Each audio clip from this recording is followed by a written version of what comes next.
Donc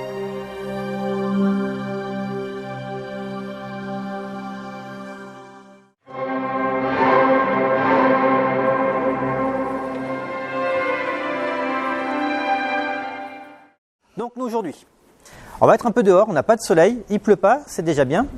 On va parler de la mort au Moyen-Âge. Alors la mort, le salut, l'enfer, le paradis, c'est des sujets qui sont omniprésents pour le christianisme et pour les hommes du Moyen-Âge. Quand je dis hommes, bien sûr, c'est hommes et femmes, pour les gens du Moyen-Âge.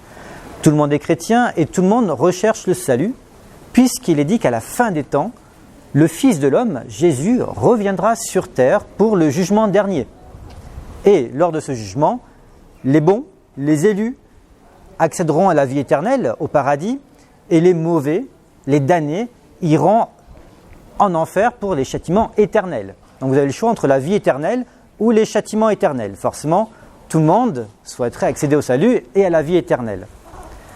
Ça, cette vision de la mort, ces images de la mort, on s'interroge beaucoup parce qu'on parle du retour du Fils de l'homme, le retour de Jésus.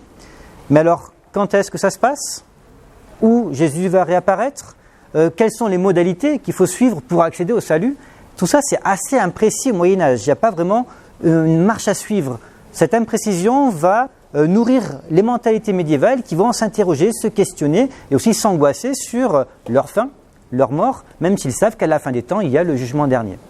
Alors nous, le portail nous donne une vision de cette image de la fin des temps. Puisque je vous ai dit que le Fils de l'homme reviendra à la fin des temps pour le jugement dernier, c'est ce que vous avez ici sur le tympan. On voit une figure divine, Jésus assis sur un trône, il est en train de régner, il est entouré des 4 vivants et de 24 petits personnages musiciens. Alors les vivants, ce sont ces animaux que vous avez tout autour du Christ, c'est la représentation des évangélistes. Alors, à votre droite, vous avez au niveau de l'épaule gauche de Jésus, l'aigle Jean, en dessous le taureau Luc, de l'autre côté au niveau du pied droit, le lion Marc et au-dessus, l'homme Matthieu. Et 24 sages, vieillards, qui jouent du rebec, probablement un rebec, une sorte d'ancêtre du violon, et qui tiennent une coupe de parfum. Ce n'est pas une coupe de boisson, c'est une coupe de parfum, le parfum symbolisant les prières qui s'élèvent vers les cieux. Cette image est sculptée et tirée d'un livre, le livre de l'Apocalypse, le dernier livre de la Bible. L'Apocalypse, ça vient d'un mot grec qui veut dire la révélation. Donc c'est quelque chose de positif. À la fin des temps, la vérité vous sera révélée. Jésus reviendra sur terre. L'Apocalypse a été écrit par Saint Jean. Il a eu des visions et il a écrit l'Apocalypse. Saint Jean, c'est lui qui est représenté par un aigle. Donc ça, c'est la fin des temps. Et ici, par contre, même si c'est l'Apocalypse, vous n'avez pas le jugement dernier sur ce tympan. Peut-être que vous connaissez le tympan de Conques. Magnifique, à peu près la même époque que celui de Moissac. Il y a encore beaucoup de traces de polychromie. Et là, vous avez Jésus en train de juger les hauts centres. D'un côté les damnés, de l'autre côté les élus. Cette notion de salut et de damnation, on l'a aussi à Moissac, mais sur les ébrasements. Ici, tout ce côté-là, je vais passer très vite, nous raconte l'enfance de Jésus. L'enfance de Jésus, c'est l'incarnation du Fils de l'homme, l'incarnation du Christ pour le salut de tous. Il naît et il va mourir pour le salut de l'humanité. Donc, c'est le côté du salut. L'autre côté, c'est le côté de la damnation.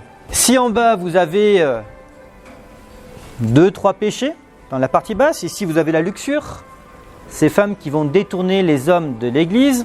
Ici, on a une femme échevelée, nue, qui se fait dévorer par des serpents et un crapaud, là où elle a péché. Et à côté d'elle, on a un démon, avec son ventre bien rebondi, les poils aux jambes, des griffes au bout de ses pattes, et il est en train de cracher un crapaud, animal démoniaque, issu de l'enfer, comme les serpents, les reptiles. Donc la luxure de ce côté. Ici, un peu plus dur à lire, parce que c'est très abîmé, on retrouve un démon. Le démon est assis à califourchon sur les épaules d'un homme. Et quand on regarde bien, sur le côté ici, on a un trône, une chaise. Vous voyez, ça fait comme des petites ouvertures.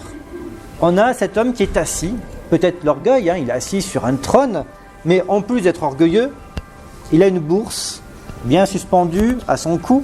C'est aussi un avare. Avare, orgueil, il finit là aussi en enfer auprès de ces démons. Donc déjà, ces sculptures qui sont destinées aux fidèles au Moyen-Âge, Ça leur montre, hein, même si on peut imaginer aussi qu'il peut y avoir des prêcheurs qui sont sur cette place et qui vont apprendre aux illettrés, à ceux qui ne savent ni lire ni écrire, ce qu'ils risquent à la fin des temps. D'où l'importance de bien se comporter. Avoir une vie exemplaire, à l'image des saints, grande importance des saints au Moyen-Âge, hein, ces personnages exemplaires, ce sont des modèles à suivre. Il commence à pleuvoir. On a cette vision, salut d'un côté, enfer de l'autre. Mais ça va plus loin. Si vous regardez tout en haut, à droite, tout en haut, cette table, on a un riche à l'arrière. De l'autre côté, à côté de lui, il y a une femme, et à gauche de la table, donc le riche, il y a un festin. Il est en train de manger, vous voyez des récipients, il en profite. Hein. C'est les plaisirs terrestres. À gauche de la table, il y a une porte entrouverte. Et de l'autre côté de la porte, un homme allongé par terre avec des pustules sur tout le corps et sur le visage. Est-ce que vous arrivez à le voir? Donc c'est le pauvre Lazare. Il frappe à la porte du riche pour avoir quelques miettes du festin. Le riche refuse de le nourrir, Lazare meurt. Il a même 2 chiens qui sont en train de lui licher les plaies au niveau des jambes. Si on regarde bien, on voit ces 2 chiens. Lazare meurt, mais regardez au-dessus de lui, on voit un ange. Et là, un élément sculpté a disparu. C'était magnifiquement sculpté, c'était carrément du rond-de-bosse, c'est-à-dire qu'on pouvait faire le tour. On devine au-dessus de la tête du pauvre Lazare, on a 2 petits pieds. Et au-dessus, on a l'ange qui a perdu ses mains. Parce que l'ange était en train de récupérer l'âme de Lazare. Et au Moyen-Âge, comment représente-t-on l'âme? Comme une petite silhouette toute nue, asexuée, ni homme ni femme. On a le visage d'une personne et on a un corps tout nu, comme un enfant. Donc là, on a un ange qui récupère cette âme, et cette âme, on va la retrouver tout en haut à gauche, dans les bras d'Abraham. On voit qu'il tient un bébé, un enfant, c'est l'âme de Lazare, qui se retrouve donc au paradis, au sein d'Abraham. Le riche qui en a bien profité, qui a profité de tous les plaisirs terrestres, il va mourir. On le retrouve ici. Il meurt, sa femme est en train de le pleurer. Peut-être que c'est la veillée, j'en reparlerai au cours du circuit, si j'oublie, vous m'interrogerez. La veillée n'est pas du tout obligatoire au Moyen-Âge, mais c'est quelque chose qui se fait de plus en plus, parce que vous allez voir qu'il y a une véritable évolution au Moyen-Âge entre le début du Moyen-Âge et la fin. Je reviendrai avant de bouger. Donc là, on a le riche. Il est allongé, il a un coussin derrière la tête, il meurt, sa femme est en train de le pleurer, et là, on devine qu'il sort de sa bouche cette silhouette toute nue, qui a perdu sa tête, mais sinon, si on s'approche, on repère très bien les jambes et les mains qui sont devant. Sauf que cette âme n'est pas récupérée par un ange, mais par les démons. Et ici, on a un démon qui tient la bourse de l'avare, de celui qui n'a pas voulu partager à Lazare. Et cette âme, où est-ce qu'on va la retrouver? On va la retrouver en enfer, ici. Alors là, on a le corps d'un homme complètement recourbé, comme s'il fait un pont à l'envers. On a la tête ici dans les flammes. Il est en train d'hurler, il a les yeux ouverts, il est en train d'hurler, vous imaginez, il est en train de brûler. Et ici, il a la bourse en plus qui l'oblige à être penché en arrière, c'est beaucoup trop lourd pour lui. C'est les tourments perpétuels, éternels de l'enfer. Lazare, qui a compris, qui s'est trompé, imaginez que bien sûr on est tous extrêmement croyants au Moyen-Âge, Lazare a compris, c'est une sorte de parabole, hein. C'est le Christ qui raconte cette histoire. Il demande à Abraham de renvoyer Lazare, alors le riche demande à Abraham de renvoyer Lazare sur terre pour informer les frères du riche que, attention, s'ils ne respectent pas, s'ils ne partagent pas, s'ils ne sont pas de bons chrétiens, ils finiront en enfer. Abraham refuse de renvoyer Lazare. Il répond aux riches qu'il y a déjà les prophètes de l'Ancien Testament, il y a tous les signes qu'il faut croire, et il ne faut pas en plus attendre un miracle. Ça aussi, c'est un message pour les fidèles ici. Si on se pose des questions sur est-ce que ça existe vraiment, est-ce que j'attends un miracle pour vérifier que Jésus existe vraiment, on finit comme le riche en enfer. Il ne faut pas attendre de miracle, il suffit de croire, c'est la foi, on lit les textes et ça suffit.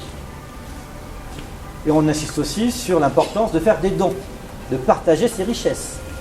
On va reparler de l'importance des dons, puisque vous voulez avoir plus de chances d'accéder au paradis, ce n'est pas gagné. Par nature, vous êtes tous pécheurs.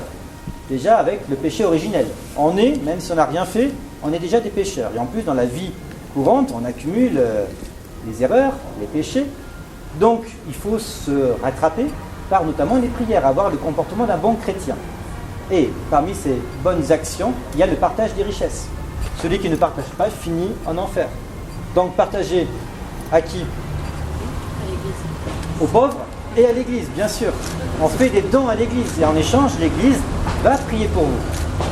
Je reparlerai de ça parce que si on sépare complètement le domaine spirituel du domaine purement financier, on perd quelque chose du Moyen-Âge aussi. Le Moyen-Âge, c'est aussi une économie. Les monastères ont besoin de cette économie financière et donc il y a, vous allez voir par la suite, tout un commerce des messes qui vont se faire notamment à la fin du Moyen-Âge. Donc ça, c'était l'introduction. On aurait très bien pu commencer par se soucier de sa mort, d'abord, et notamment son testament, après toutes les étapes, jusque la mise en terre, la sépulture. Mais là, on parle des réflexions d'abord, de l'angoisse. Et cette angoisse vis-à-vis de l'au-delà va vraiment évoluer entre le début du Moyen-Âge et la fin du Moyen-Âge. Ça se voit notamment dans la représentation des morts. À l'époque romane, les morts, les gisants, sont représentés avec une position plutôt sereine. Ils sont calmes, ils sont confiants, puisqu'ils savent qu'à la fin des temps, il y aura le jugement dernier. Ils se sont bien comportés, ils iront donc au paradis, ils accéderont au salut. Donc ils sont sereins. À partir du XIIIe siècle et surtout au XIVe siècle, cette vision sereine de la mort va évoluer. Pourquoi ? Qu'est-ce qui se passe au XIVe siècle ? Eh bien, il va y avoir la peste en 1348. Il va y avoir aussi une grande famine en 1317. La mort est beaucoup plus présente, notamment la mort subite. Et ça, c'est catastrophique. La mort subite, on n'a pas le temps de se préparer à la mort. Et si on se prépare mal, on risque de finir en enfer. Et surtout, même dans les mentalités, on est beaucoup plus proche des cadavres qu'on ne l'était avant. La peste, mais c'est une multitude de morts très très rapides et on a du mal à les évacuer. Pour la grande famille de 1316-1317, c'est pareil dans les Flandres. On raconte qu'il y a des chariots entiers dans les Flandres qui évacuent les morts, les cadavres, chaque jour dans des fosses communes. Donc on voit passer ces cadavres. Et moi je vous garde quelques images un petit peu plus dures pour la fin de la visite. La représentation de la mort va aussi évoluer. Entre l'époque romane, on est plutôt serein, c'est les gisants, ils sont sereins, souvent en train de prier, ils sont recueillis, et les gisants de la fin du Moyen-Âge, 14-15e siècle, où là on montre vraiment des cadavres en putréfaction, grouillons de verre, desséchés. On les appelle les transis, ça reste des gisants, mais on appelle ça les transis parce qu'on ne représente plus l'homme de son vivant serein, mais on représente le corps de l'homme dans son état de cadavre. Donc ça reste des gisants, mais c'est un autre nom, c'est les transis. On est habitué, je ne sais pas si vous le savez, on dit qu'au Moyen-Âge, on pouvait être enterré dans les églises. Mais ça n'a pas toujours été le cas. Le cimetière, au cours du Moyen-Âge, va complètement évoluer. Il faut toujours se rappeler que le Moyen-Âge est une période très très longue qui débute au 5e siècle et qui se termine au 15e siècle. Donc forcément, en 1000 ans, les techniques, le mode de vie urbain, la vision de la mort va aussi évoluer. Donc n'imaginez pas que quand on dit Moyen-Âge, ça va être la même chose du début à la fin. Donc moi j'ai parlé plutôt de l'époque romane et de la fin du Moyen-Âge, mais on pourrait remonter carrément au tout début du Moyen-Âge, où là on est encore sur le mode antique, avec des cimetières qui sont en dehors des villes. Ce sont ces nécropoles antiques que vous avez, notamment le long des routes.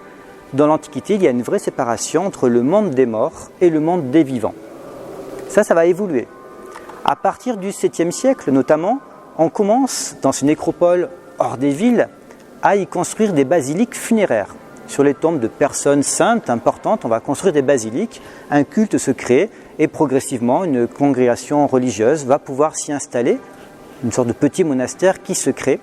Et autour de ces monastères, des vivants commencent à s'installer autour de ces nécropoles et ça va donner par la suite des paroisses, des églises paroissiales ou des lieux religieux en dehors des villes, les faubourgs qui vont par la suite au cours du Moyen-Âge s'intégrer au reste de la ville. Donc première étape, ce sont les vivants qui vont dans le monde des morts, dans ces nécropoles. Et puis, simultanément, et un peu plus par la suite, le monde des morts va aussi rentrer dans le monde des vivants, puisque ces cimetières et ces églises paroissiales qui sont hors des villes, à l'intérieur vous avez des cathédrales notamment, interdiction d'être enterré à l'intérieur des villes à l'origine, et puis l'évêque, il veut aussi... la liturgie évolue, la vision aussi des morts évolue. Il va vouloir avoir un cimetière à l'intérieur, autour de sa cathédrale. Et donc les morts rentrent en ville. Et c'est les cimetières médiévaux que l'on connaît autour des églises, qu'elles soient à l'intérieur ou à l'extérieur des villes. Par contre, il est toujours interdit d'être enterré dans les églises. Et ça, les conciles du Vatican, à chaque fois, c'est réitéré. On interdit toute inhumation dans les églises. Mais il y a des dérogations. Si vous êtes religieux, si vous êtes un évêque, Il est très facile de se faire enterrer dans sa propre cathédrale. Des moines, ici c'est le cas, des moines, un abbé dans l'église abbatiale.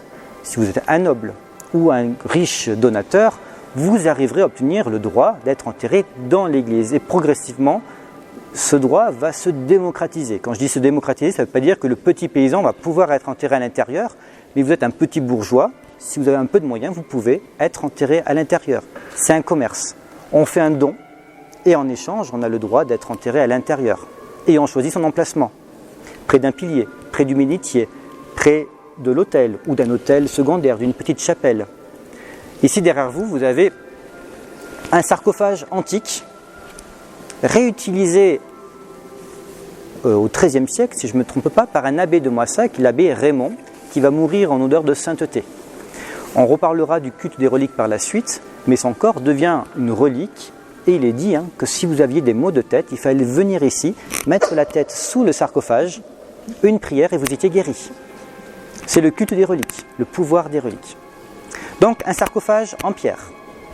Vous avez aussi au niveau du cœur, donc un religieux, ici c'est un abbé. Il y a un autre abbé qui a été enterré à Moissac. Là aussi l'intérieur des sépultures, ça va évoluer, puisque dans l'Antiquité on était enterré avec du mobilier, puisqu'il était dit que le corps, quand on est ressuscité, pour la vie dans l'au-delà, c'est le corps entier avec le mobilier autour de lui.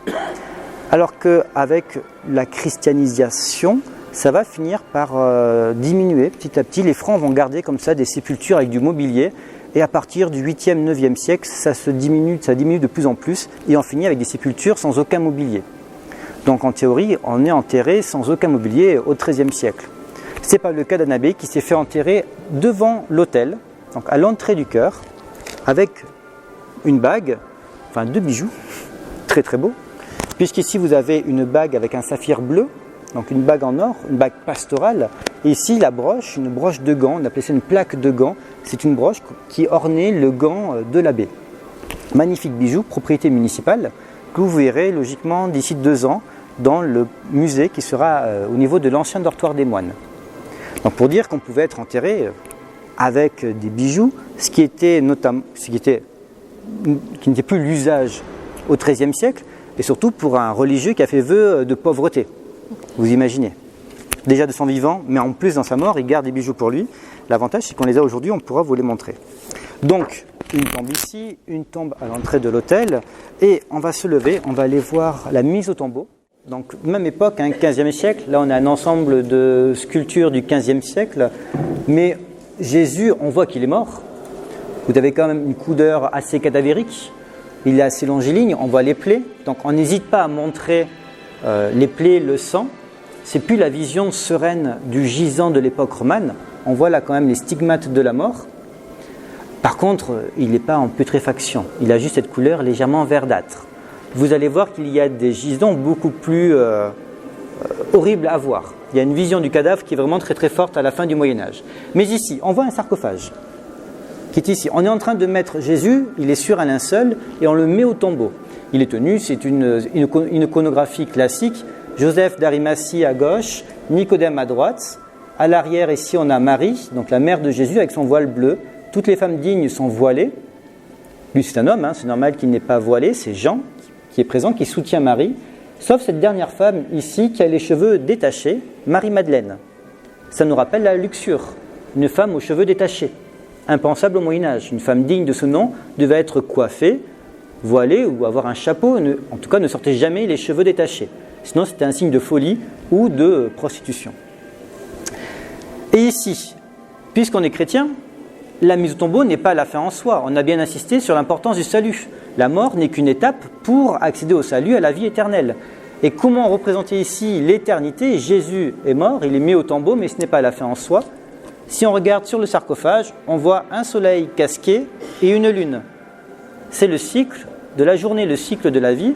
Le soleil se lève, il se couche, la lune apparaît, qui se couche, c'est le soleil, et ainsi de suite. C'est l'éternité, c'est un cycle qui recommence éternellement. Donc la mise au tombeau n'est qu'une étape vers la résurrection de Jésus. Quelques blasons. Ici, c'est le blason de l'abbaye, puisque c'est les clés de Saint-Pierre. Vous êtes dans l'abbaye Saint-Pierre de Moissac. Le blason des Caramans, ça aussi c'est très important. Les Caramans, il va y avoir 2 abbés. Je crois qu'ils sont cousins ou oncles et neveux. Ils sont abbés successifs à la fin du Moyen-Âge, au XVe siècle, et c'est eux qui vont faire beaucoup de travaux, qui vont reconstruire l'église dans le style gothique. Ils vont la rehausser, c'est eux qui vont construire ces croisées d'ogives. Ils mettent leur blason, leur nom à chaque fois, c'est leur famille. Ils signent leur travail, c'est une sorte de donation. Ils ont financé, donc ils sont représentés par leur blason ici. Le dernier blason, je ne sais pas. Si vous êtes riche, peut-être que vous aurez le privilège d'être enterré dans l'église abbatiale. Mais vous avez vu, on a la tombe d'un abbé, celui qui a ses bijoux, qui est enterré dans le sol. La seule distinction, c'est qu'il y a un pavement différent. On a un abbé qui s'est fait enterrer carrément dans un sarcophage, c'est très visible. Il est dans un enfeu, il est présenté sur un mur de l'église. Et son squelette devient un élément de culte, puisque ça devient, on dit Saint Raymond, c'est les reliques. Il y a un autre enfeu en passant qu'on n'a pas vu, on le verra de l'extérieur, on voit un arc dans la maçonnerie à l'extérieur. Qui est à l'intérieur? Est-ce qu'il s'agit aussi d'un religieux ou d'un laïc? Vous dire qu'un riche bourgeois ou un noble pouvait être enterré dans l'église abbatiale, c'est peut-être aller trop loin. Là, moi, je n'ai pas de traces dans les archives, peut-être que c'était destiné uniquement aux religieux. Dans tous les cas, il y avait une véritable volonté d'être enterré à l'intérieur, puisque l'on sait que dans le narthex, la partie qui est juste derrière vous, il y avait des personnes plutôt humbles, vignerons, boulangers, bouchers, qui demandaient à être enterrés dans le narthex, à l'entrée. D'autres étaient quand même enterrés dans la nef. Mais plus vous rapprochez du chœur, plus c'était important, et peut-être que c'était le domaine privilégié des religieux. Mais il faut se rappeler qu'ici, vous n'êtes que dans l'abbaye de Moissac. Une abbatiale, ça n'a pas une fonction paroissiale. Il y a bien des églises paroissiales à Moissac. La plus ancienne, alors j'ai un plan qui vous montre Moissac. Je vous le ferai passer. Alors, c'est à contre-jour. Hop, ça c'est la ville de Moissac à la fin du Moyen-Âge, 1480. On a l'abbaye qui est au nord de la ville, entourée par des remparts. Et au-dessus, on a l'église Saint-Michel.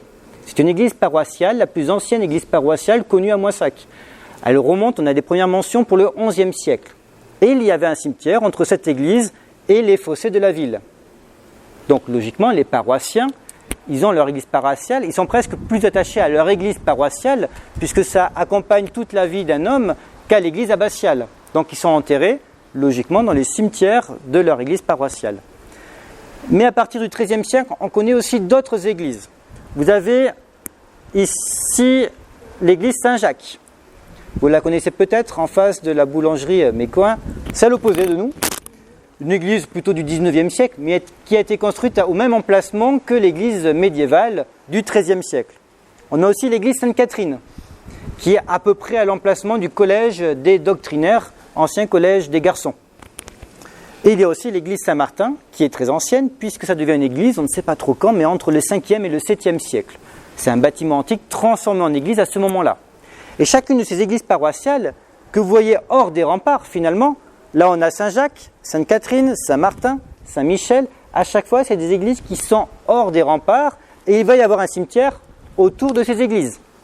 Ça répond à votre question. Au Moyen-Âge, on veut être enterré dans des terres sacrées au plus proche des lieux sacrés, des reliques, des églises. On est enterré autour, et si vous avez des moyens, grâce à des dons, vous pouvez être enterré à l'intérieur. Vous pouvez même, mais là il faut être très très riche, construire une petite chapelle familiale dans une église. On le voit quand on visite des cathédrales, des églises. Il y a une chapelle dédiée à telle grande famille de la localité. Mais alors là, ça coûte le prix d'une maison. Donc tout le monde ne peut pas se permettre de dépenser le prix d'une petite ou d'une maison pour être enterré dans l'église. On en reparlera de ça, mais il y a un commerce des messes, il y a la fondation même d'une chapelle, et puis derrière il faut des messes, donc il faut payer, il faut faire des dons en terre pour permettre de financer les prêtres, pour faire des messes annuelles ou plus. Vous verrez que ça peut aller très très loin. Je vous le dis tout de suite, ça vous donnera un aperçu. C'est à Arles, alors je crois que c'est au XIVe siècle, il y a donc un homme à Arles qui se fait enterrer et qui va dans son testament financer 1000 messes pour lui. 1000 messes, heureusement ce n'est pas la même communauté religieuse qui va les faire, ça aurait fait beaucoup peut-être pour elle. Il y a 500 messes pour une communauté religieuse et les 500 autres sont dispatchés dans les différents lieux de culte de la ville d'Arles. Vous imaginez la somme qu'il a dû dépenser pour financer 1000 messes. C'est considérable, il y a une sorte de multiplication de plus-value. Là c'était un an logiquement. Là c'était un an, mais ça montre la richesse. Si à l'époque romane, on est enterré en toute modestie, même des riches se font enterrer dans des vêtements de pèlerins, de pauvres, ou nus dans des linceuls, on est directement enterré dans la terre, Il y a même des riches qui souhaitent à l'époque romane être enterrés dans les fosses communes, par humilité. À partir du XIIIe siècle, ça évolue. On montre de plus en plus le statut familial lors de tout un processus, que ça soit lors de la veillée, de la procession qui va amener le corps jusqu'au cimetière, et même suite aux messes. Si vous financez 1000 messes, si vous financez une chapelle privée dans une église, ça montre le statut de la famille. Donc finalement, l'humilité, la modestie n'est pas la même à la fin du Moyen-Âge qu'à l'époque romane. Donc vous voyez, ça évolue vraiment au cours du Moyen-Âge. Donc nous ici, plus intéressant pour nous encore, je vais tourner la page, on est plus proche de l'église, il y a un cimetière. On pouvait être enterré, on a dit pour ceux qui le souhaitaient vraiment dans le narthex ou à l'intérieur de la nef. Au Moyen-Âge, là où on va aller dans le Pathus, il y a un cimetière, mais c'était destiné aux religieux. Ce n'est qu'à partir du XVIIe, XVIIIe siècle que certaines familles vont pouvoir payer pour être enterrées dans ce qu'on appelle aujourd'hui le Pathus. Par contre, il y a une petite ruelle ici, le long de l'église. Si on regarde cette photographie, on retrouve le clocher et des maisons qui viennent s'accoler à la nef de l'église. Et entre ces maisons et le mur de l'église, il y avait une petite ruelle, la ruelle de la Sagre. Et c'est là où les moines faisaient leur charité, donnaient l'aumône aux pauvres. Donc un lieu de rencontre entre moines et pauvres. Et c'est aussi un cimetière. Il y a de nombreuses mentions de moissaguets qui veulent se faire enterrer dans la ruelle de la Sagre. On est à proximité de l'église, on touche les murs de l'église, et en plus c'est un lieu de charité. Donc c'était un lieu privilégié. Donc premier cimetière que l'on voit ici. Donc Sagre, C-A-G-R-E, c'est l'aumône en occitan, c'est une origine occitane, et ça veut dire l'aumône. Je vous laisse ici cette image, pour ceux qui ne la connaissent pas. Je vous laisse ici aussi, alors le plan à la fois de l'abbaye, on a très peu d'informations, puisque l'abbaye ce n'est pas les mêmes archives que le reste de la ville. Les archives municipales ne concernent pas l'enclos abbatial. Donc on ne connaît ces cimetières que parce qu'il y a des maisons qui vont payer des impôts, et on dit que la maison de Jean Abesque a un confront avec le cimetière, qui est la ruelle de la Sagre. Donc ça permet à Estelle Bouillon, qui est une historienne, de nous dire que là, il y avait bien un cimetière. Il y a un autre cimetière qui est ici, de ce côté-là, c'est là où on va aller, c'est le Pathus. Et sur l'autre plan, on voit les églises qui sont hors des murs. Les tombes. Bon, on en a vu quelques-unes à l'intérieur. Dans le narthex, je vous ai dit qu'on pouvait y être enterré, puisqu'on a l'acte de personnes qui veulent être enterrées dans le narthex, donc juste derrière vous, et même sous vos pieds. Sous vos pieds, il y a aussi des tombes. Alors là, il va y avoir en 86-87, il y a des gros travaux, puisque jusque-là, je ne sais pas s'il y a des moissaguets qui sont là depuis 30 ans, mais le parking arrivait beaucoup plus haut, était à peu près à ce niveau ici, et ça arrivait jusqu'au niveau de la première marche, tout en haut. Ça va être décaissé dans les années 86-87. On va d'abord trouver un premier sol de pavement, il est ici, ce qu'on appelle une calade, ce sont des galets, on retrouve le blason de l'abbaye de Moissac avec la crosse de l'abbé et les clés de Saint-Pierre, le même blason qu'on a vu sur la mise au tombeau, et à la date 1611. Les archéologues vont continuer à creuser, ils vont défaire ce pavement pour voir ce qu'il y a en dessous, et ils vont retrouver l'emmarchement médiéval. Et en creusant, qu'est-ce qu'ils vont trouver? Alors, on est le 2 novembre, donc c'est parfait, c'est pour ça qu'on a choisi cette thématique pour aujourd'hui. On va trouver des tombes, des sépultures, plus que des tombes. Enfin, des tombes, là, elle est maçonnée. C'est une tombe, si je ne me trompe pas, maçonnée en pierre, j'ai l'impression. Donc, il y a toute une maçonnerie en pierre. On appelle ça une tombe anthropomorphique, parce qu'on retrouve ici un petit emplacement pour la tête, forme du corps humain.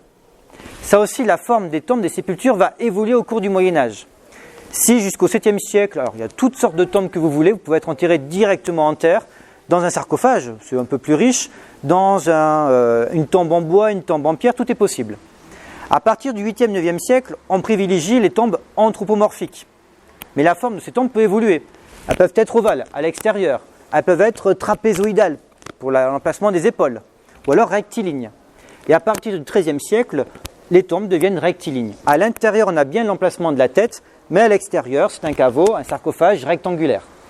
Donc vous voyez que là aussi, juste une fois qu'on sait ça, quand on trouve des tombes, on peut réussir à peu près à dater la période.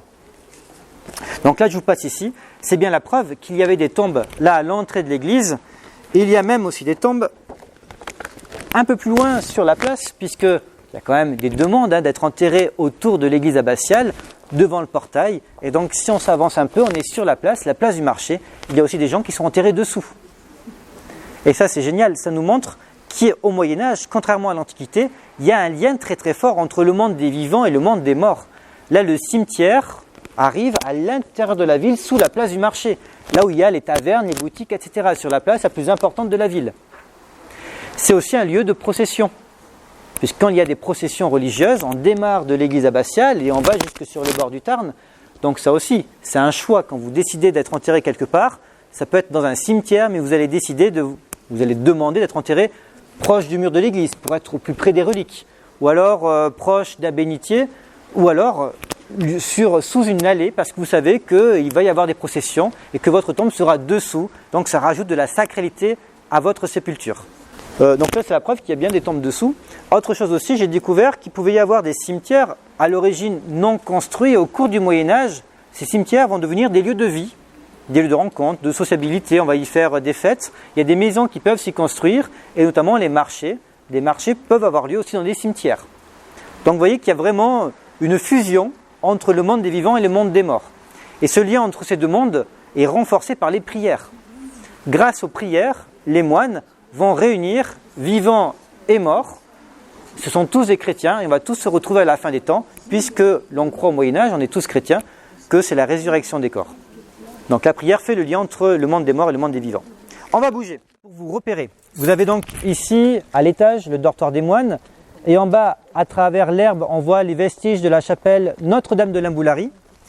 Et là, sous la maison d'accueil de pèlerins, vous avez la chapelle de Toussaint, de tous les saints. Je vous parlerai de ces deux éléments, donc Notre-Dame de Limboulary, chapelle de tous les saints. Et nous, on va rentrer dans le... je vous ai dit qu'il y avait quand même une grande différence entre la vision de la mort à l'époque romane, plutôt serein, confiant, et à partir du XIVe siècle, notamment à cause de la peste. On a parlé donc de cette grande famine, de la peste. Pour vous donner un ordre d'idée, on dit que dans les années 1300, on arrive à une apogée démographique. Le monde est plein. Il y a des historiens qui disent que le monde de l'époque est plein. Ça ne peut à un moment donné que forcément il faut vider un petit peu d'eau. On est entre 18 et 20 millions d'habitants à ce moment-là, en 1300, en France. Il y a 6 et 7 millions d'habitants en Angleterre. Paris, 200 000 habitants. C'est l'une des plus grandes villes d'Occident. Et la peste arrive. Alors 1346, on n'est pas encore vraiment en Europe, on est là en Crimée. Les Tatars, donc un peuple turcophone qui vient de l'Asie centrale, qui font le siège de la ville de Kaffa en Crimée. C'était un comptoir génois. Les Génois ferment les remparts, se protègent, il y a un siège. Et pour accélérer le siège, les Tatars décident de jeter des cadavres pestiférés par-dessus les remparts pour contaminer les Génois. Les Génois, c'est la première guerre bactériologique, si vous voulez. On utilise des cadavres de pestiférés. Les Génois quittent leur comptoir et ils reviennent en bateau. Ils passent par Naples, Gênes, Marseille. Et à partir de là, bien sûr, ils transmettent avec eux, ils apportent avec eux la peste qui va se diffuser.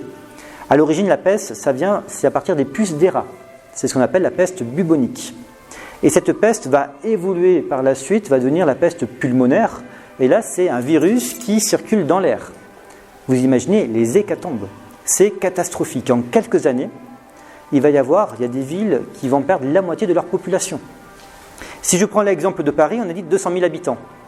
Il y a entre 25 et 40% de la population parisienne qui va mourir en quelques années. Ça veut dire, sur 200 000 habitants, à peu près 40 000 à 80 000 personnes. C'est considérable. Moissac, on est peut-être dans les 8 000 habitants, 8-10 000 habitants. On élisait 8 consuls à l'origine, à la fin du Moyen-Âge, on refait les statuts de la ville, on élit plus que 4 consuls.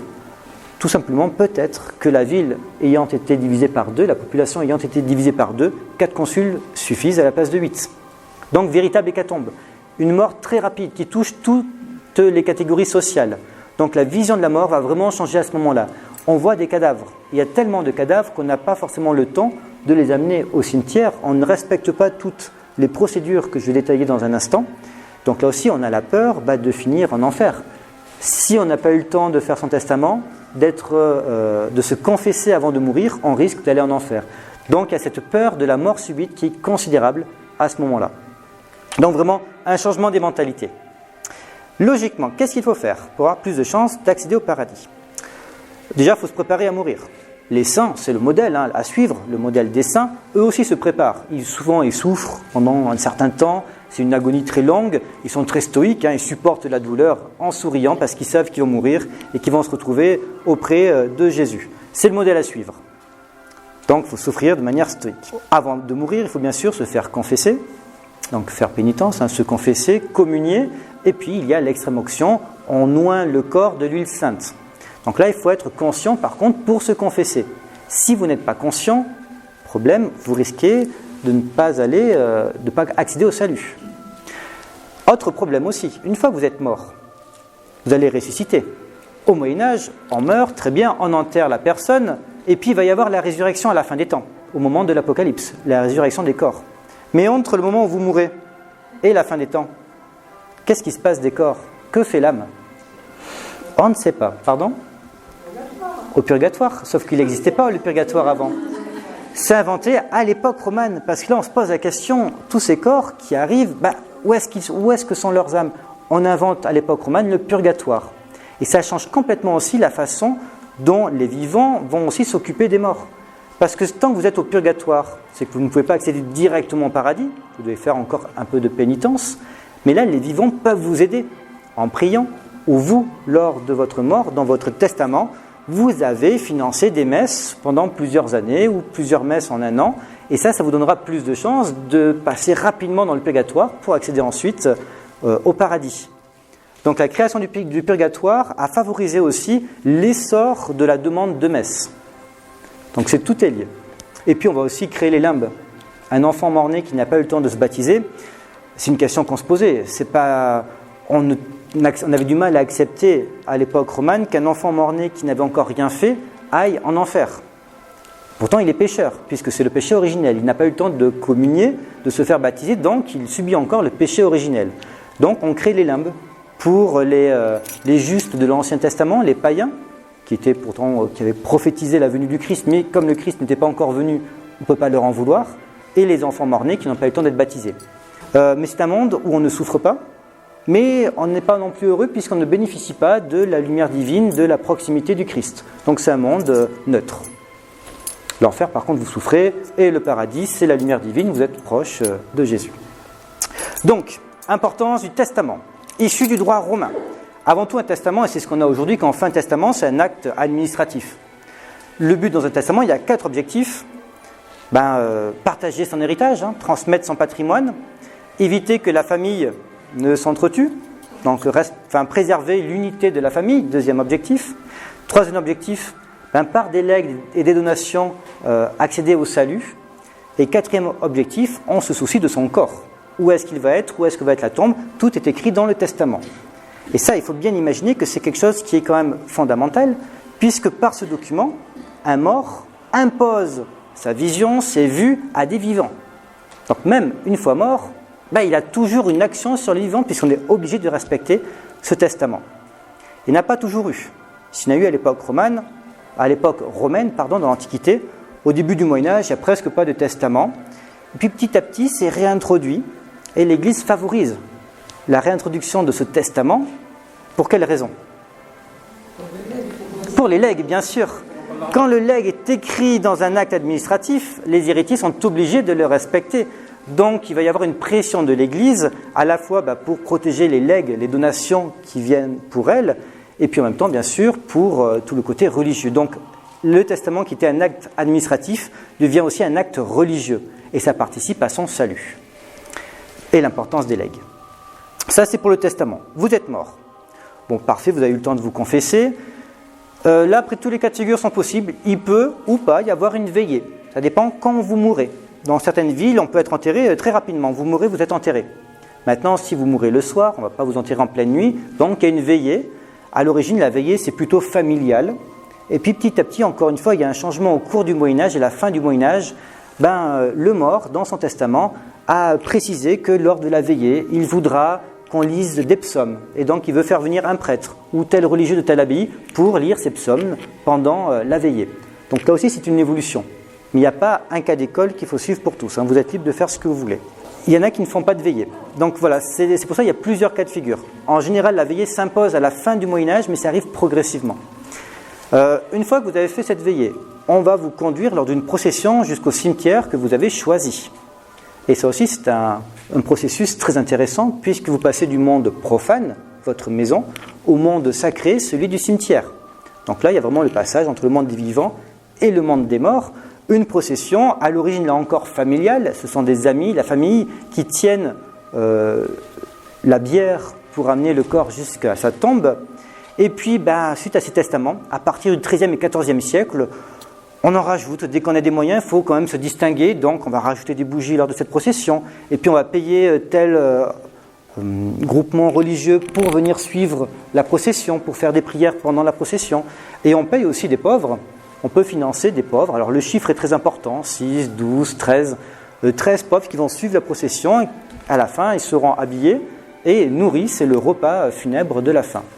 Donc, vous voyez, là aussi, il y a le clergé, petit à petit, va s'arroger tout un rituel qui n'était pas forcément religieux à l'origine.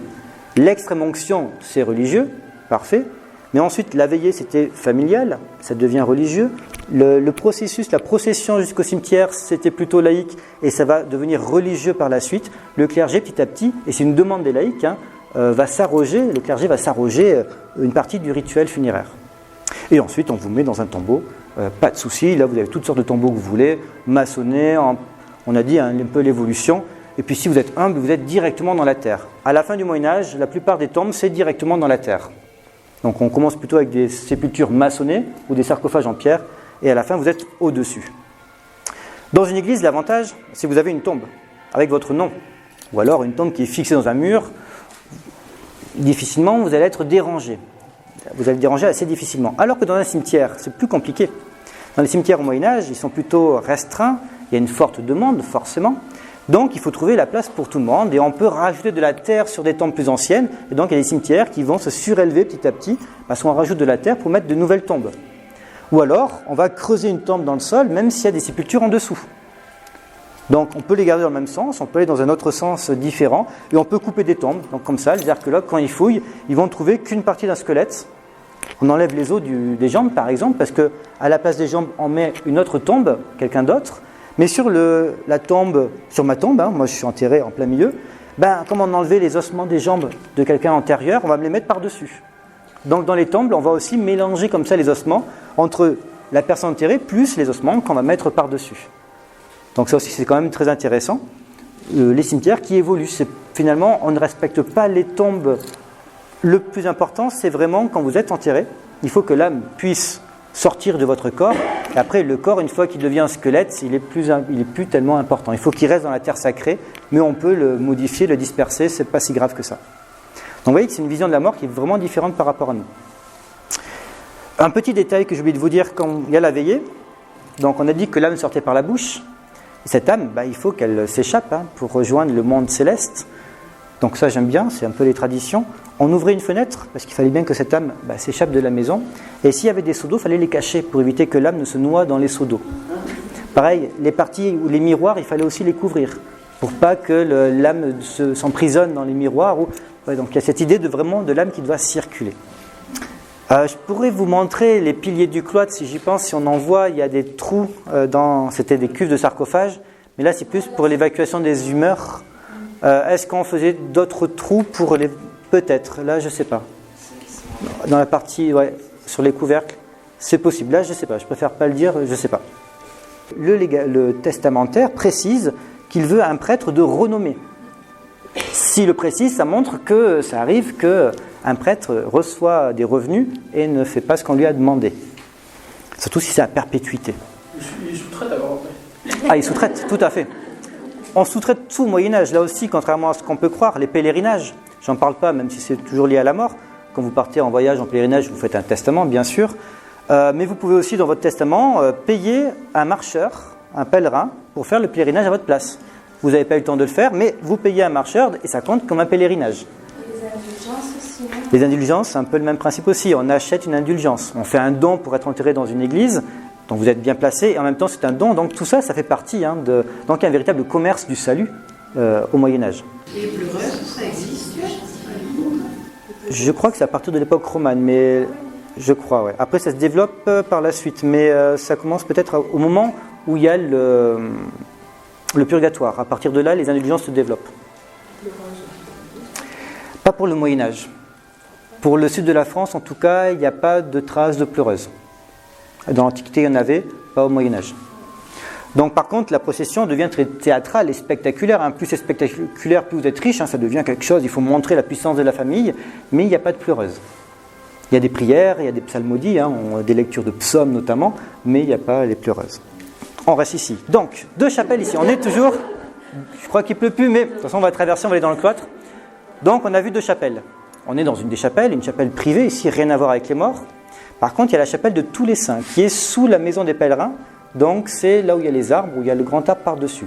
Il y a eu un sondage qui a été fait en 2012-2013, on a retrouvé les fondations de cette chapelle. Très important. Chapelle de tous les saints, pourquoi ? Vous êtes ici dans une abbaye clunisienne. Et les moines clunisiens vont beaucoup travailler, prier pour les morts. Ils vont même devenir les professionnels des rites funéraires. À l'époque romane, vous voulez faire un don à une abbaye, à un monastère, vous allez voir les clunisiens. C'est les plus grands professionnels de la mort à l'époque romane. Ils font énormément de prières pour les morts, ils ont 8 offices par jour, plus de nombreuses messes pour les morts. Il y a même des livres qui circulent d'abbaye en abbaye clunisienne où on écrit le nom des moines morts. Et à chaque moine mort, pas uniquement dans Moissac, mais aussi tous les abbayes, les prieurés liés à Moissac, voire à Cluny et d'autres abbayes clunisiennes, on est le 2 novembre, tel moine, tel abbé est mort, donc on va faire une messe pour chacun, c'est leur date d'anniversaire, et on va nourrir un pauvre. Alors je vais prendre quelqu'un de jeune. Vous mourrez demain, vous êtes un moine de Moissac, vous mourrez demain, pendant 30 jours, on va nourrir et entretenir un pauvre. Et c'est valable, logiquement, pour tous les moines clunisiens. Vous imaginez la fortune qui est dépensée pour entretenir des pauvres, et donc commémorer la mémoire de ces moines clunisiens. Donc ça, c'est quelque chose de très très fort. Les abbayes clunisiennes ont un rôle au niveau de la pauvreté. On a vu l'aumône, mais ils sont vraiment très tournés sur la pauvreté. Ils s'occupent des pauvres et ils s'endettent à cause de ça. À partir du XIIIe, XIVe siècle, les abbayes clunisiennes sont surendettées parce qu'ils dépensent trop d'argent pour nourrir les pauvres et on est obligé de diminuer les jours où on va commémorer les moines morts ou les grands bénéficiaires. Si vous êtes très riche, vous pouvez être sur l'obituaire clunisien. Il faut être très riche, avoir fait un grand don. Dans ce cas-là, on prie pour vous comme on prie pour un abbé ou un moine. À chaque fois, tous les ans, on va reprier. Donc les obituaires, c'est ça, c'est une date. Et donc à chaque date, on va faire des messes et on va nommer les personnes qui sont mortes et écrites dans l'obituaire. Et à chaque fois, on nourrit un pauvre en fonction. S'il y a 10 noms aujourd'hui, on va nourrir 10 pauvres. Et ça s'accumule au fur et à mesure des décennies, puisque cet obituaire circule entre les monastères clunisiens. Donc c'est une dimension très importante. D'ailleurs, ce sont les clunisiens qui inventent le 2 novembre, le jour des morts. Aujourd'hui, on est le 2 novembre, je crois. C'est le jour des morts, c'est une invention des moines clunisiens, le lendemain de la Toussaint. Donc, l'église dédiée à tous les saints, vous voyez, c'est vraiment dans ce contexte clunisien. Les moines vont être enterrés autour de cette église dédiée à tous les saints. C'est le cimetière des moines qui est donc de l'autre côté de ce mur. Autre chapelle, celle dédiée à Notre-Dame de Limboulary, une chapelle dédiée à la Vierge. Dans cette chapelle, on ne pense pas que les moines étaient enterrés.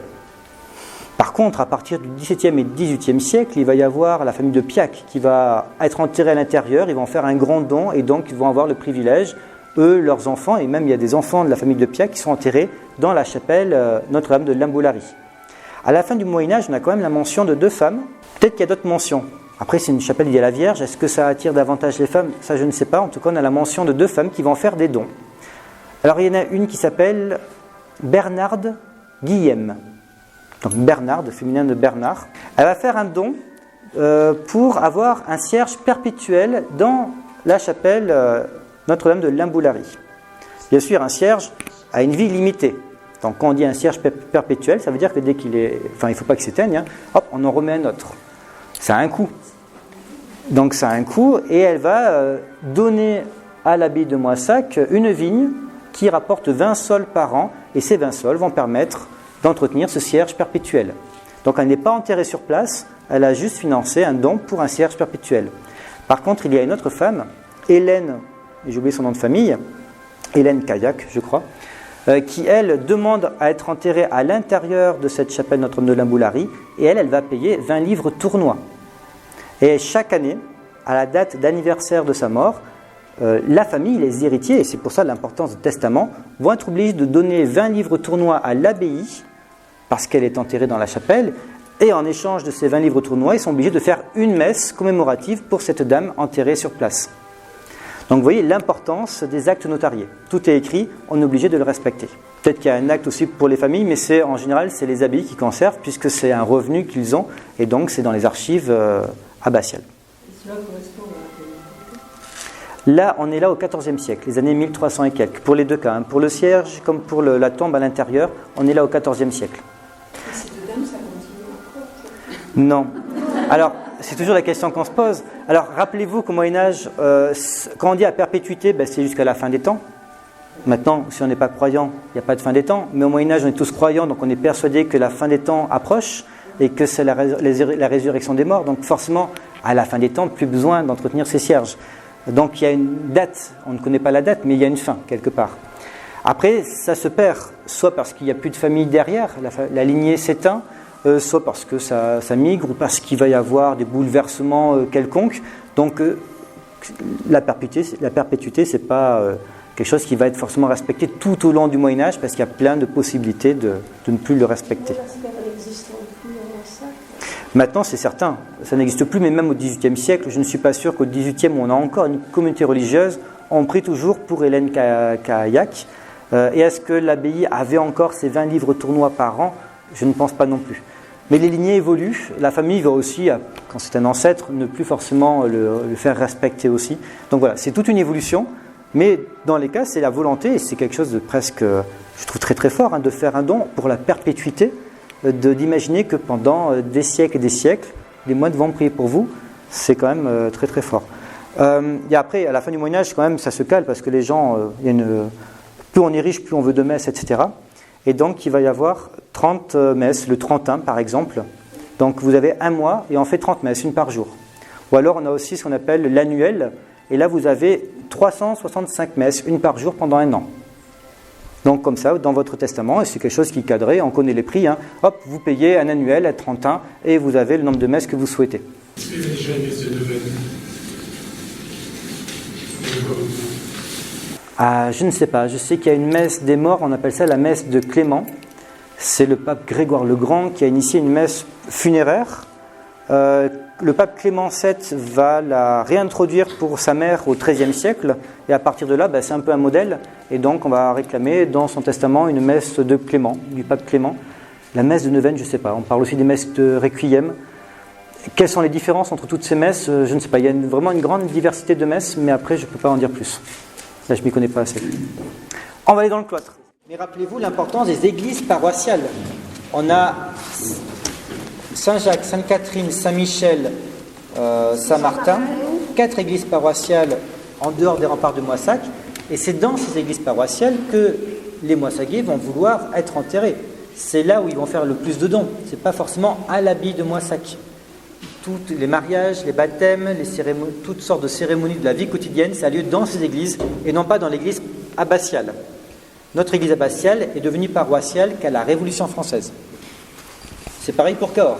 La cathédrale de Cahors était d'abord une abbatiale et les Cadurciens faisaient beaucoup plus de dons, étaient beaucoup plus attachés à leur église de quartier, les églises paroissiales, qu'à la grande abbatiale de Cahors. Donc ça, c'est quelque chose que j'ai, moi, intégré très récemment. Pour moi, c'était l'abbatiale le plus important pour les gens du Moyen-Âge. Non, pas forcément.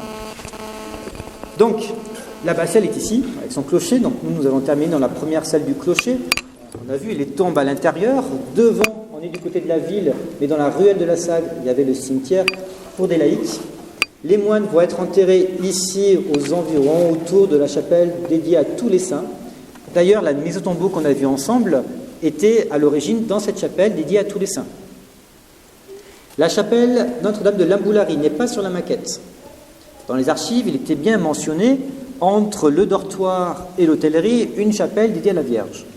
Mais on avait une mention, on ne savait pas trop vraiment qu'est-ce que c'était. Et ça a été découvert de manière fortuite lors de l'aménagement de ce jardin public qu'on appelle le Patus en 2012-2013. Et c'est là où on a pu découvrir des tombes, puisqu'on était enterrés, là, notamment la famille de Piac au XVIIe et XVIIIe siècle, à l'intérieur. On avait aussi l'exemple d'Hélène Caillac qui va se faire enterrer à l'intérieur, avec un don annuel de 20 livres tournois. Et on nous a aussi fait remarquer tout à l'heure qu'on pouvait être enterré autour des chevets. Alors, est-ce qu'il s'agit là de religieux ou de laïcs? Je ne sais pas. On a des squelettes, mais on ne peut pas dire à qui ils sont. Il n'y a eu qu'un sondage de fait. Et dans ces cas-là, on ne respecte pas forcément la position est-ouest. Si à l'origine, dans l'Antiquité, on est vraiment est-ouest, au Moyen-Âge, ça va dépendre de l'emplacement où vous êtes. Si vous êtes dans un cimetière, vous serez davantage est-ouest, sauf si vous réclamez d'être le long du chevet. Dans ce cas-là, c'est plutôt des tombes qui vont rayonner autour du chevet. Donc on ne respecte pas forcément le côté est-ouest. On veut être au plus près du lieu sacré d'une relique. Donc voilà un peu pour cette zone ici. Dans le cloître, pour l'instant, on ne connaît pas de sépulture. Dans d'autres cloîtres, il y a des tombes qui ont été mises au jour. À Moissac, pas encore. Donc pour l'instant, je vous dirais qu'on n'est pas enterré dans le cloître de Moissac. Peut-être qu'un jour, on verra des tombes, mais pour l'instant, on n'en connaît pas. Alors, d'où vient la dénomination Notre-Dame de Limboulari? Là aussi, c'est très lié aux Clunisiens, puisque, on a dit tous les saints, c'est une fête initiée, inventée par les Clunisiens. Dans tous les monastères clunisiens, dans la plupart, on va retrouver une chapelle dédiée à la Vierge. Les Clunisiens vont beaucoup développer le culte marial. Et alors, ça s'appelle à l'origine Notre-Dame, c'est Herbolarius en latin, c'est le jardin des herbes, puisqu'il y avait l'hôpital à côté, l'infirmerie des moines, l'hôtellerie et l'infirmerie derrière. Donc il fallait cultiver des plantes médicinales pour soigner ces gens. Donc c'est l'Herbolarius qui va devenir en occitan Herbolari. Et ensuite on disait toujours l'herbolari, L apostrophe herbolari. Le L et le E vont se rattacher, ça deviendra l'herbolari, l'embolari. Ça c'est de la phonétique, la linguistique, mais le R devient le M, c'est très courant. L'embolari, l'emboulari, et on arrive à notre Dame de Limboulari. C'est toute une évolution donc entre Herbolarius en latin et l'emboulari aujourd'hui. Ça vient des herbes médicinales. Ici, un chapiteau. Vous avez Laurent qui est ici. Alors, Laurent est un diacre espagnol en Espagne. Donc le diacre, c'est l'assistant de l'évêque, il s'occupe notamment des pauvres. Il gère un peu le trésor de l'église et il s'occupe des pauvres. C'est lui qui fait les aumônes, etc. Et l'empereur romain demande à l'église d'Espagne son trésor. Sauf que Laurent a distribué toutes les richesses de l'église aux pauvres. Donc qu'est-ce qu'il fait? Il amène soit devant l'empereur ou devant le préfet romain, là on ne sait pas de qui il s'agit, qui est assis sur une chaise, une sorte de petit trône. On voit ici ce bâtiment et des tuiles qui sont au-dessus. Donc ça c'est le représentant romain. Là il amène des pauvres. Voici le trésor de l'église. Les Romains apprécient mal ce qui est donné. Ils vont condamner Laurent, le condamner à mort. Une mort assez atroce. Vous allez voir de l'autre côté, vous allez comprendre pourquoi ça sent le barbecue. Donc ici, on a une grille, c'est une grande grille en métal. On a condamné bien sûr Laurent à mort, il a été martyrisé, il est devenu Saint Laurent parce qu'il a été martyrisé. Et donc il est sur ce grille, il est en train de griller d'un côté, on voit les flammes en dessous du grille. Et comme l'a dit madame, il demande à être retourné. Il y avait beaucoup de monde, alors il a dit, mais tournez-moi de l'autre côté, je ne suis pas assez close. Parce qu'il n'était plus que d'un côté, donc il demande à être retourné. Et alors quand vous regardez ici, vous avez des anges qui sortent du ciel, dans des nuées ici, et qui balancent les encensoirs que vous avez dans les églises, parce que c'est un martyr. Par contre, en bas ici, vous avez un homme qui actionne le soufflet pour que les braises puissent bien griller Laurent. On ne parle pas beaucoup des saints aujourd'hui, on pourrait développer sur les saints, sur les pèlerinages, sur les reliques. J'en ai parlé un peu avec la tombe de l'abbé Saint-Raymond, le culte des reliques. Dans la chapelle où il y avait la maquette, il y a aussi le reliquaire de Saint-Jacques de Compostelle, un petit reliquaire qui conserve une partie du crous de Saint-Jacques et une partie des côtes du crous de Saint-Jacques. Mais l'abbaye de Moissac avait au Moyen-Âge une centaine de reliques. C'était considérable. Et c'était un lieu de pèlerinage. Si à l'époque romane, on privilégie peut-être les grands pèlerinages, d'où les croisades, on va jusqu'en Terre Sainte pour prier sur les lieux sacrés, à partir du XIVe siècle, il y a un nouvel essor des pèlerinages locaux parce que c'est une période de trouble, il y a la peste, il y a les famines. On veut toujours faire des pèlerinages, mais là par contre on va beaucoup développer les pèlerinages locaux, notamment Moissac, Rocamadour, Saint-Gilles-du-Gard. Rocamadour et Saint-Gilles-du-Gard, c'est les pèlerinages les plus importants, plus que Saint-Jacques de Compostelle au Moyen-Âge. Vous voyez une croix ici avec un homme la tête en bas, c'est Saint-Pierre, martyr, condamné à mort par l'empereur Néron. L'empereur Néron est ici. il est assis sur son trône, il a son sceptre et c'est écrit Nero à côté. Donc ici vous avez Pierre, la tête en bas. Il a demandé à être crucifié la tête en bas pour ne pas mourir dans la même position que le Christ. Il se trouvait indigne de mourir dans la même position que le Christ. Et de chaque côté vous avez des bourreaux qui sont en train de clouer les pieds de Pierre. Si vous regardez bien, les pieds ont été complètement bûchés. On ne sait pas quand est-ce que c'est arrivé. Peut-être à l'époque des guerres de religion ou à la Révolution française. Sauf que celui qui est venu pour casser toutes les têtes des sculptures, il arrive ici, il casse les pieds, il ne se rend pas compte, il voit une croix, il casse le haut de la croix, et mince, il se rend compte que c'est les pieds, donc il va bûcher ensuite la tête de Pierre. Donc Pierre a perdu ses pieds et sa tête. De l'autre côté, et c'est plus intéressant encore, le martyre de Paul. Pierre et Paul sont souvent représentés ensemble, c'est le cas sur ce pilier. Ici vous avez Pierre. De l'autre côté, vous avez Paul sur ce pilier, deux apôtres, ils sont souvent représentés ensemble. Et l'abbaye de Cluny, c'est l'abbaye Saint-Pierre et Saint-Paul de Cluny. Ici, vous êtes dans l'abbaye Saint-Pierre. Ça montre aussi le rattachement à la puissante abbaye bourguignonne. On est très clunisien ici à l'époque romane. Donc, martyr de Paul qui lui va être décapité, parce qu'il était romain. C'est un privilège. Les non-romains étaient crucifiés, juifs, esclaves, barbares, étaient crucifiés. Par contre, les Romains, eux, étaient décapités. C'est le cas de Paul ici. Mais ce qui m'intéresse plus, ce n'est pas l'araignée qu'on a dans cette petite niche, c'est cette petite niche. Jusqu'en 1793, il y avait une plaque de verre qui venait fermer cette niche et qui conservait un petit reliquaire. Les reliques de Paul ou de Pierre ou des deux. Donc ici, vous êtes devant un chapiteau reliquaire. Ça, c'est extrêmement intéressant. Ça rajoute encore de la sacralité. Ça nous donne aussi une vision de la mort, si je veux rattacher à notre thématique. Le corps d'un saint va continuer à faire effet même après sa mort. Il meurt, son squelette devient un outil pour accéder jusqu'à ce saint qui est proche, comme il est saint, il est lui directement auprès du Christ, il n'attend pas le jugement dernier. C'est l'avantage des saints. Un saint, il est directement auprès du Christ. Donc, au lieu de s'adresser directement à Dieu, on passe par des intermédiaires, des intercesseurs. Ça peut être la Vierge, ça peut être des saints. D'où l'importance des cultes des saints et des pèlerinages à partir de l'époque romane.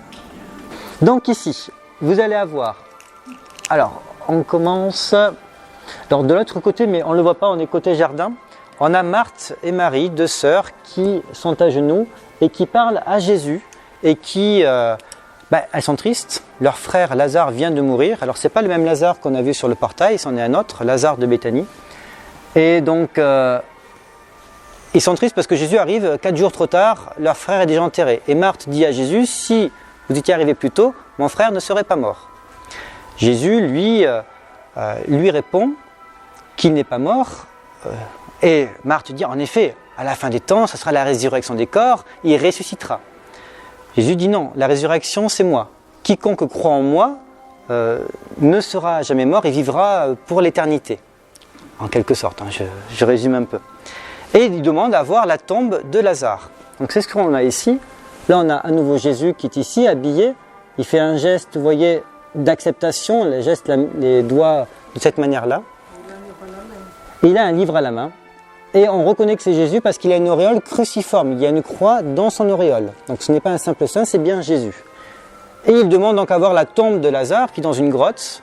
Et il dit de lever le couvercle de cette tombe.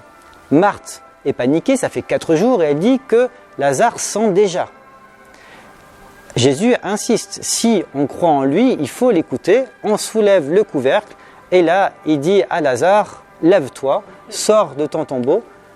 Et donc, c'est ce qu'on a ici. Lazare, tout emmailloté dans des bandelettes, sort du sarcophage, de la tombe ici.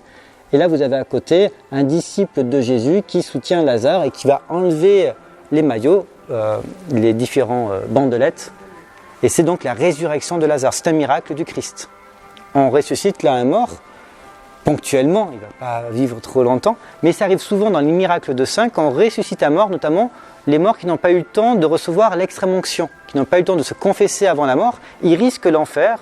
Donc un saint est capable, c'est le cas de Saint Martin, de réveiller un mort, le temps de lui apporter le viatique, l'extrême-onction, et là il remeurt et il va au paradis. Donc ça fait partie là aussi des rites funéraires et du culte de la mort, où la mort fait partie intégrante, on peut réveiller des morts pour permettre d'accéder au salut.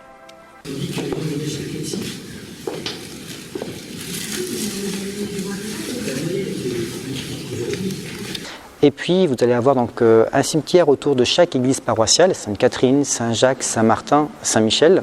Entre donc, on va dire, la bibliothèque et la côte, il doit y avoir un cimetière peut-être sous la route, des tombes sous la route.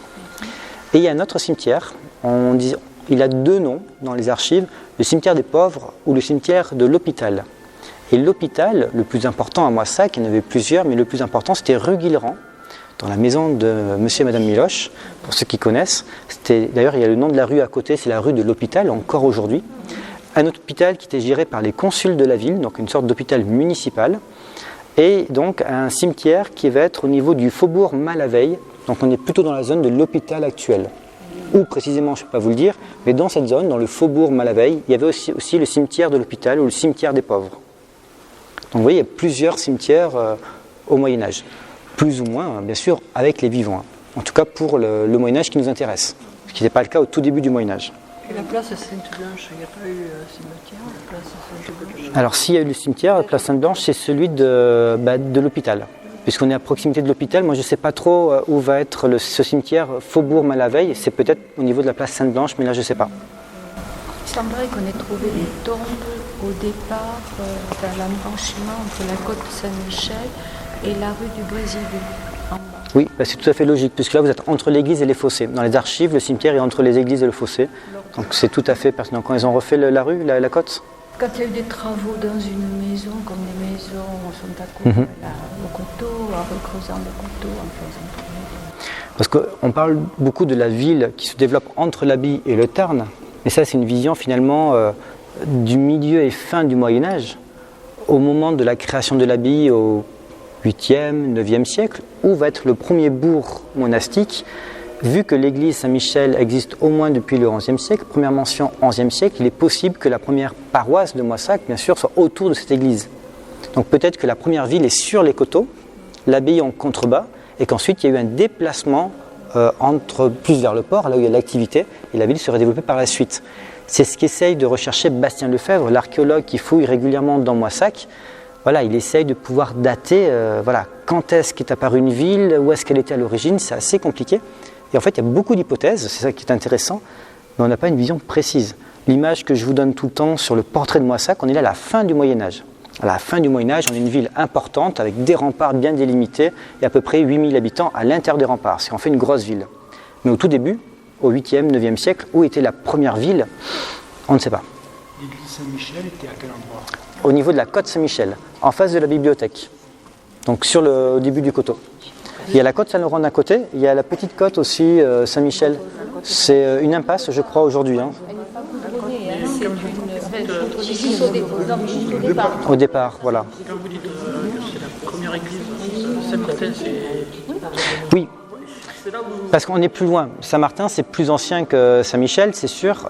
C'est aussi une église beaucoup plus ancienne, sauf que est-ce qu'il va y avoir un bourg autour de Saint-Martin? C'est peut-être une hypothèse.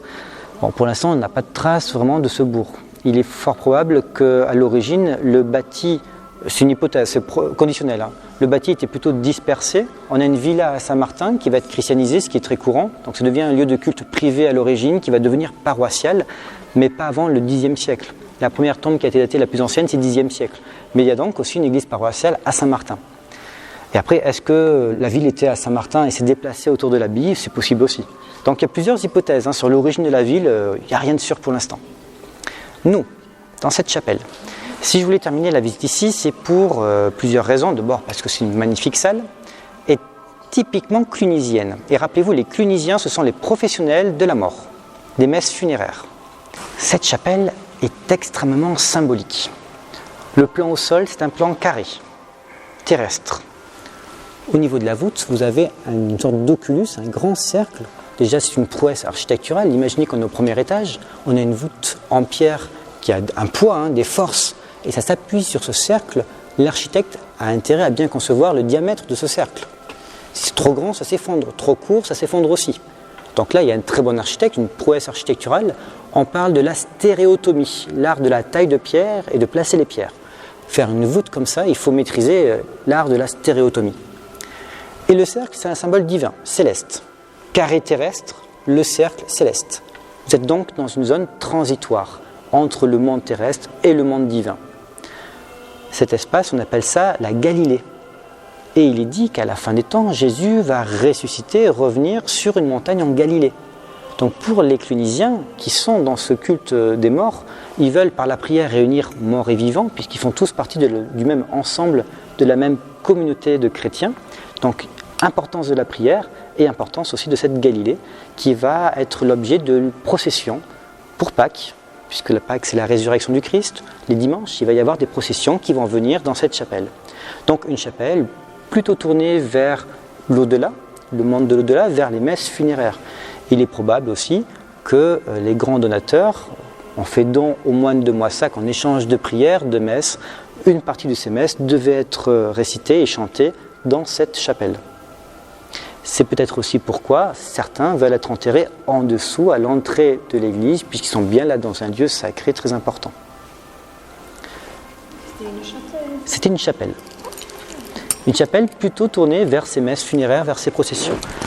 Imaginez qu'il devait y avoir alors il y a 8 offices par jour, hein, ça c'est évident, mais alors après il y a énormément de messes. Rappelez-vous que certains peuvent demander 30 000 messes, donc c'est le cas sans doute aussi à l'abbaye de Moissac. Donc les moines passent une très très grande partie de leur temps à prier, à chanter, à faire ces différentes messes. Vous êtes un grand donateur, ce sont des messes individuelles. Quand il y a même les messes, notamment les messes dominicales dans les églises paroissiales, elles peuvent être dédicacées à certaines personnes, donc on dit le nom de ces personnes et on fait la messe ensuite. Donc tout ça c'est lié à cette multiplication de la demande de messe des morts dans leur testament. Enfin des morts, des vivants d'abord avant de mourir dans leur testament. Là il faut se remettre dans le contexte. Si à l'époque romane, rappelez-vous, c'est la sérénité, la confiance, les gisants sont plutôt beaux, sereins, on est posé, on croit tous à la fin du monde, au retour de Jésus, et comme on est sûr d'avoir été un bon chrétien, on va accéder au paradis. À la limite, vous allez au purgatoire, et grâce à votre testament et à votre famille, à vos enfants qui vont continuer à prier pour vous, vous passerez le purgatoire pour accéder ensuite au salut. Arrive le XIVe siècle, cette période très troublée de guerre, la guerre de 100 ans, la peste, les famines, période très trouble, la mort, on parle de mort massive, donc c'est quelque chose de considérable qui va marquer les mentalités, et ça va se voir dans les représentations iconographiques de la mort. Fini les gisants, alors je vais mettre ici, vous verrez mieux, pardon. Alors, il s'agit d'un gisant, et là, juste en regardant comme ça, on voit des os, une peau desséchée, décharnée, on voit vraiment un squelette en fait.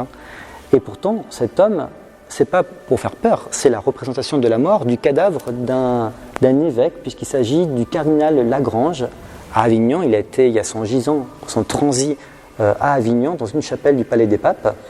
Et au-dessus, on voit une sorte de phylactère, ce grand ruban qui est déroulé, et il est écrit « Malheureux, quelle raison as-tu d'être orgueilleux? Tu n'es que cendre, et tu ne seras bientôt comme moi qu'un cadavre fétide, pâture des vers. » Donc voilà, première représentation. Ici, c'est un autre transit. Donc là, vous voyez, c'est le visage de la mort. Et on est habitué à cette époque-là, au XIVe et XVe siècle, à voir la mort. On la voit dans les rues, dans les familles, puisqu'il y a la moitié de la population, presque la moitié, entre un tiers et la moitié de la population française, qui va mourir de la peste. C'est considérable. Donc on est habitué à voir la mort et on la représente. Et ici, il s'agit du gisant de Guillaume de Arsigny. C'est un médecin de Charles VI. Et on est là aussi à la fin du XIVe siècle. Et ça, c'est au musée de Laon. Donc vous voyez, la vision de la mort, complètement différente de l'époque romane. Donc quand on parle Moyen-Âge, surtout, faites attention quelle partie du Moyen-Âge. C'est 1000 ans, c'est considérable. Ensuite, dernière chose, ça se voit aussi en littérature. Là, on est au XIIIe siècle. Il y a un poème qui s'appelle « Le dit des trois vifs et des trois morts », donc des trois vivants et des trois morts.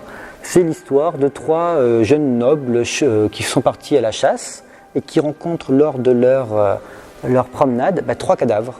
C'est leur propre cadavre qu'ils rencontrent. C'est là pour bien souligner la vanité des plaisirs terrestres. À la fin, ils termineront cadavres en putréfaction, c'est ce qu'ils voient ici. Et en fait, cette représentation, ce poème va connaître un essor dans toute l'Europe. Très rapidement, ça va se diffuser dans toute l'Europe occidentale et ça va donner les danses macabres. Les danses macabres, alors ce ne sont pas des vivants qui dansent en vrai avec des morts, mais c'est une représentation où on voit, alors là il y a plusieurs exemples, ici c'est à l'abbaye de la Chaise-Dieu, en Italie il y en a beaucoup aussi, dans d'autres lieux en France, on a une procession, des cadavres qui s'alternent avec des personnes vivantes qui se tiennent la main et qui avancent tous vers la mort. Donc ici on voit des cadavres et puis des vivants. Alors là on a un ménestrel et il marche sur ses instruments de musique. À droite ici il y a peut-être un paysan, peut-être. Donc toutes les couches sociales sont représentées. Ça montre là aussi que la mort va niveler tous les statuts sociaux. Ça ne sert à rien d'être riche ou pas, puisqu'arrivé avec la mort, hop, tout le monde va se retrouver au même niveau. Donc ça c'est ce qu'on appelle les danses macabres. Et donc c'est un thème iconographique qui se développe à partir là aussi du XIVe, XVe siècle. Vous voyez que vraiment la mort va évoluer entre la fin de l'Antiquité et le début du Moyen-Âge, où là il y a une distinction mort-vivant. À l'époque romane, il y a déjà cette fusion entre les deux mondes, beaucoup de prières pour les morts, on crée le purgatoire, donc des prières supplémentaires, puisque tout n'est pas fini au moment de la mort de quelqu'un, il y a encore des chances qu'il accède au paradis. Jusque-là, à sa mort c'était fini, c'était bien ou raté. Et à partir de la fin du Moyen-Âge, il y a cette vision de la mort beaucoup plus réaliste, c'est le style gothique aussi, on représente ces cadavres. Donc je vous laisse ces images, c'est assez marquant. Moi je m'arrête ici. Si vous avez des questions, n'hésitez pas.